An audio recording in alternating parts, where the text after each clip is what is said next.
ಇವಾಗ ಈ ಸಮಸ್ಯೆಯನ್ನು ಪರಿಹಾರ ಮಾಡ್ಕೊಳ್ಳೋದು ಹೇಗೆ ಸೂಕ್ಷ್ಮವಾಗಿ ಹೇಳ್ತೀನಿ. ಬೆಳಗ್ಗೆ ಎದ್ದ ತಕ್ಷಣ ಹೆಣ್ಣು ಮಕ್ಕಳು, ನಾನು ನಿನ್ನೆ ಹೇಳಿದೆ, ಹೆಣ್ಣು ಮನೆಯ ಕಣ್ಣಾಗಿರ್ತಾಳೆ. ಹೆಣ್ಣಿನ ಒಂದು ವ್ಯವಸ್ಥೆ, ಮನೆಯಲ್ಲಿ ಹೆಣ್ಣು ಮಗಳಿದ್ದರೆ ಆ ಮನೆಯ ಲಕ್ಷಣವೇ ಬೇರೆ ಅಂತ ಹೇಳಿದೆ.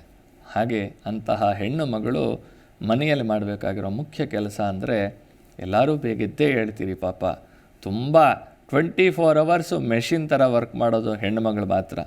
ಗಂಡು ಮಕ್ಕಳು ಕೆಲಸಕ್ಕೆ ಹೋಗಿ ಬಂದ ತಕ್ಷಣ ಅಪ್ಪ ಅಂತ ಸುಧಾರಿಸ್ಕೊಳ್ತೀವಿ. ಆದರೆ ಹೆಣ್ಣು ಮಗಳು ಕೆಲಸಕ್ಕೆ ಹೋಗಿ ಬಂದು ಕೂಡ ಮನೆಯಲ್ಲಿರೋರಿಗೆಲ್ಲ ಏನು ಮಾಡಬೇಕು, ತಿಂಡಿ ಏನು, ಕಾಫಿ ಏನು ಅಂತ ಮಾಡೋ ವ್ಯವಸ್ಥೆ ಇದ್ದೇ ಇರುತ್ತೆ.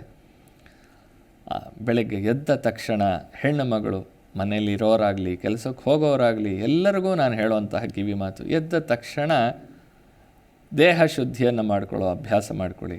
ದೇಹವನ್ನು ಸ್ನಾನ ಮಾಡೋದನ್ನು ಅಭ್ಯಾಸ ಮಾಡ್ಕೊಳ್ಳಿ. ಸ್ನಾನ ಮಾಡಿ ಹಾಲಿರುತ್ತಾ, ಹಾಲನ್ನು ಕಾಯಿಸ್ತೀರಾ, ಕಾಯಿಸ್ಬಿಟ್ಟು ದೇವರ ಮುಂದೆ ಇಟ್ಬಿಟ್ಟು, ಅಪ್ಪ ಇವತ್ತು ನೀನು ಈ ಹಾಲು ಕೊಡ್ತಾ ಇದೆಯಾ, ಮೊದಲನೇದಾಗಿ ಇದನ್ನು ಸ್ವೀಕಾರ ಮಾಡ್ತೀನಿ, ನಮ್ಮ ಮನೆಯಲ್ಲಿ ಶಾಂತಿ ವಾತಾವರಣ ಬರೋ ಹಾಗೆ ಮಾಡು ಅಂತ ಪ್ರಾರ್ಥನೆ ಮಾಡಿಕೊಂಡು 2 ದೀಪ ಹಚ್ಚಿ, ದೀಪಂಜ್ಯೋತಿ ಪರಬ್ರಹ್ಮ ದೀಪಂಜ್ಯೋತಿ ಪರಾಯಣೆ ದೀಪೇಣ ಹರತೆ ಪಾಪಂ ದೀಪಲಕ್ಷ್ಮೀ ನಮೋಸ್ತುತೆ ಅಂತ ಆ ದೀಪವನ್ನು ಹಚ್ಚಿ ಒಂದು ಗಂಧದ ಕಡ್ಡಿಯನ್ನು ಹಚ್ಚಿಡಿ. ಆ ಗಂಧದ ಕಡ್ಡಿಯ ಮಂಗಳಕರವಾದ ವಾಸನೆ ಮನೆಯೆಲ್ಲ ಹರಡ್ತಾ ಬರುತ್ತೆ. ಹಾಗೆ ಬಾಗಿಲಲ್ಲಿ ನೀವು ನೀರನ್ನು ಚುಮ್ಕಿಸಿ, ಅಯ್ಯೋ ಆಚೆ ಹೋಗೋಕ್ಕೆ ಭಯ ಆಗುತ್ತೆ, ಯಾರಾದರೂ ಸರಾಗಿರ ಕದ್ಬಿಟ್ರೆ ಭಯ ಆಗುತ್ತೆ, ಕತ್ತಲೆಯಲ್ಲಿ ಆಚೆ ಹೋಗೋಕ್ಕೆ ಭಯ ಆಗುತ್ತೆ ಅನ್ನೋದಾದರೆ, ಮನೆ ಬಾಗಿಲು ಒಳಗಡೆ ನಿಂತ್ಕೊಂಡು ಬಾಗಿಲ ಮುಂದೆ ಸ್ವಲ್ಪ ನೀರು ಚುಮ್ಕಿಸಿ, ಅರಿಶಿಣದ ನೀರು ಚುಮ್ಕಿಸೋದಾದರೆ ತುಂಬ ಒಳ್ಳೆಯದು. ಹಾಗೆ ಹೊಸಲಿರುತ್ತೆ ವಾಸ್ಕಾಲು, ಅದಕ್ಕೊಂಚೂರು ಅರಿಶಿಣ ಕುಂಕುಮ ಹಚ್ಚಿ ಒಂದು 2 ಚಿಟಿಕೆ ಅಥವಾ 3 ಚಿಟಿಕೆ ಬಿಳಿ ಸಾಸಿವೆಯನ್ನು ತಗೊಂಡು ನೀರಲ್ಲಿ ಹಾಕಿ, ಆ ನೀರನ್ನು ಎಡದಿಂದ ಬಲಕ್ಕೆ ಒಂದು ರಂಗೋಲಿ ರೀತಿಯಲ್ಲಿ ಆ ನೀರನ್ನು ಚೆಲ್ಲಿಬಿಡಿ. ಚೆಲ್ಲಿ ಮನೆ ಒಳಗಡೆ ಬಂದು ದೀಪ ಹಚ್ಚಿ, ಈ ಹಾಲನ್ನು, ಕಾಫಿನೋ ಟೀನೋ ಏನು ಮಾಡ್ತೀರೋ ಅದನ್ನು ಇಟ್ಟು ದೇವರಿಗೆ ಒಂದು ಕರ್ಪೂರ ಹಚ್ಚಿ ಪ್ರಾರ್ಥನೆ ಮಾಡ್ಕೊಳ್ಳಿ. ಅಪ್ಪ, ಇದು ನೀನು ಕೊಟ್ಟಿರೋ ಮನೆ, ನೀನು ಕೊಟ್ಟಿರೋಂತಹ ದೇಹ, ನೀನು ಕೊಟ್ಟಿರೋಂತಹ ಜೀವನ, ಇದು ಸುಸೂತ್ರವಾಗಿ ನಡೆಯುವಂತೆ ಮಾಡಪ್ಪ ಅಂತ ಪ್ರಾರ್ಥನೆ ಮಾಡ್ಕೊಳ್ಳಿ. ಆಮೇಲೆ ಗಂಡ ಮಕ್ಕಳು ಎಲ್ಲ ಹೇಳ್ತಾರೆ, ನಿಮ್ಮ ಕರ್ತವ್ಯ ಏನಿದೆಯೋ ಅದನ್ನು ಮಾಡಿ. ಇದನ್ನು ಮಾಡಿದಾಗ ಮನೆಯಲ್ಲಿ ಆ ದೀಪ ಉರಿತಾ ಇರಬೇಕಾದ್ರೆ ಶನಿ ಮಹಾತ್ಮ ಕೂಡ ಇವರು ಭಗವಂತನ ಸೇವೆ ಮಾಡ್ತಾ ಇದ್ದಾರೆ, ನಾನು ಇವರಿಗೆ ಸಹಾಯ ಮಾಡಬೇಕು ಅನ್ನೋ ದೃಷ್ಟಿಯಲ್ಲಿ ಬರ್ತಾನೆ. ಈ ರೀತಿ ಮಾಡೋದರಿಂದ ಆ ಬಿಳಿ ಸಾಸಿವೆಯನ್ನು ಮನೆ ಬಾಗಿಲಲ್ಲಿ ಹಾಕಿ ನೀವು ಒಳಗಡೆ ಬಂದ ಮೇಲೆ ಏನು ಕೆಲಸ ಕಾರ್ಯಗಳಿಗೆ ಹೊರಡಬೇಕೋ ಆ ಬಿಳಿ ಸಾಸಿವೆ ನೀರನ್ನು ದಾಟಿ ಹೊರಗಡೆ ಹೋದರೆ ಯಾವುದೇ ವಿಧವಾದ ದುಷ್ಟಶಕ್ತಿಗಳು ಬಾಧೆ ಕೊಡೋದಿಲ್ಲ. ಹಾಗೆ ಮನೆ ಒಳಗಡೆ ಕೂಡ ಯಾವುದೇ ದುಷ್ಟಶಕ್ತಿಗಳು ಬರೋದಿಲ್ಲ. ಯಾರು ಗಂಡ ಯಾವುದಾದ್ರೂ ಕೆಲಸಕ್ಕೆ ಹೋಗ್ತಾ ಇದ್ದಾರೆ ಅಂತಂದರೆ ಅವರು ಕ್ಷೇಮವಾಗಿ ಹೋಗಿ ಲಾಭವಾಗಿ ಬರ್ತಾರೆ. ಮಕ್ಕಳು ಒಳ್ಳೆಯ ವಿದ್ಯಾಬುದ್ಧಿಯನ್ನು ಕಲಿತ್ಕೊಳ್ತಾರೆ.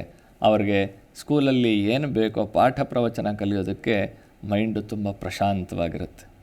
ನಾವು ಊದ್ಕಡ್ಡಿನೂ ಹಚ್ಚಲ್ಲ, ದೀಪನೂ ಹಚ್ಚಲ್ಲ, ಮನೆಯ ಬಾಗಿಲಿಗೆ ನೀರೂ ಹಾಕಿರಲ್ಲ, ಹಾಗಾಗೇ ಕಳಿಸ್ಕೊಡ್ತೀವಿ. ಅದು ಹಳೆ ಯಾವುದೋ ನೈಟಿಯೋ ಪಾರ್ಟಿಯೋ ರಾತ್ರಿ ಹೊತ್ತು ಏನು ಹಾಕ್ಕೊಂಡಿರ್ತೀವಿ ಅದೇ ಬಟ್ಟೆಯಲ್ಲಿ ಓಡಾಡ್ತಾ ಇರ್ತೀವಿ ಮನೆಯೆಲ್ಲ.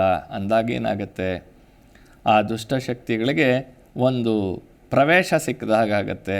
ಮನೆಯಲ್ಲಿ ಮಕ್ಕಳು ಹಠ ಮಾಡೋದು, 3 ಹೊತ್ತು ಟಿ ವಿ ನೋಡ್ಕೊಂಡು ಕೂತ್ಕೊಳ್ಳೋದು, ಮೊಬೈಲ್ ನೋಡ್ಕೊಂಡು ಕೂತ್ಕೊಳ್ಳೋದು, ಓದೋ ಕಡೆ ಕಾನ್ಸಂಟ್ರೇಷನ್ ಇಲ್ಲದೆ ಇರೋದು, ಗಂಡ ಹೆಂಡತಿ ಇಬ್ಬರು ಆ ಮಕ್ಕಳ ವಿಚಾರಕ್ಕೆ ಜಗಳಗಳಾಡ್ತಾ ಹೋಗೋದು, ಮನೆಯಲ್ಲಿ ಅಶಾಂತಿ ವಾತಾವರಣ ಉಂಟಾಗೋದು, ಇವೆಲ್ಲ ಆಗ್ತಾ ಬರುತ್ತೆ.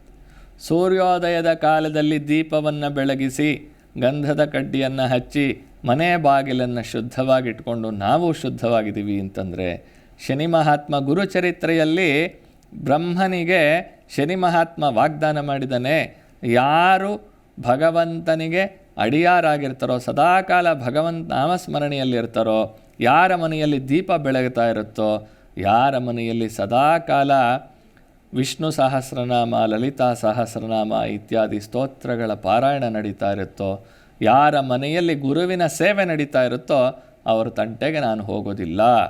ಅವರಿಗೆ ನಾನು ಸಹಾಯ ಮಾಡೋದಕ್ಕೆ ಪ್ರಯತ್ನ ಮಾಡ್ತೀನಿ. ಅವರ ಪ್ರಾರಬ್ಧ ಕರ್ಮಗಳು ಏನಿದ್ರೂ ಕೂಡ ಅದು ಸುಲಲಿತವಾಗಿ ಅನುಭವಿಸುವಂತೆ ನಾನು ಮಾಡ್ತೀನಿ ಅಂತ ಶನಿ ಮಹಾತ್ಮ ಬ್ರಹ್ಮನಿಗೆ ವಾಗ್ದಾನ ಮಾಡಿದ್ದಾನೆ ಅಂತ ಗುರುಚರಿತ್ರೆಯಲ್ಲಿ ಬರುತ್ತೆ. ನಿಮ್ಮ ಜಿ ಕನ್ನಡ ನ್ಯೂಸ್ ಚಾನೆಲ್ ಈಗ Sun direct number 292, U digital number 162, City cable number 51, GTPL number 17, Abhishek cable number 821, Rockline telecommunication number 51, Shri Basaveshwara cable number 60, Vinayaka digital number 53 ನೆಟ್ವರ್ಕ್ಗಳಲ್ಲಿ ಲಭ್ಯ.